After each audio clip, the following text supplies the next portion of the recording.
দেখুন বন্ধুরা, আমরা চ্যাট জিপিটিকে জিজ্ঞেস করব যে আজকে শিরোপাকে জেতার সম্ভাবনাটা বেশি স্পেন না আর্জেন্টিনা। তো বন্ধুরা সরাসরি চলে যায় আমরা জিজ্ঞেস করব সরাসরি। দেখুন তোমাদের সামনে বিস্তারিত দেখতে পাবা। আমি এখানে লিখলাম এবার বিশ্বকাপ আর্জেন্টিনা জিতবে না স্পেন জিতবে, তোমার কি মতামত? এটা আমি লিখলাম। লেখার পরে হ্যাঁ তো দেখুন এখানে এআই উনি কী লিখছে। আমার ব্যক্তিগত পছন্দের কোনো দলের প্রতি নেই, তবে ফুটবল বিশ্লেষণ অনুযায়ী এই ফাইনালটি খুবই, দেখুন আপনারা মানে ভালোভাবে দেখতে পারেন। তবে আমার অনুমান হবে, বলবো স্পেন জয়ের সম্ভাবনা সামান্য বেশি, প্রায় 55.60%।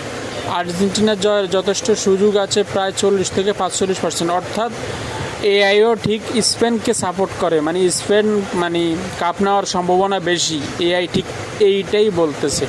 বাকিটা আমরা দেখব সরাসরি।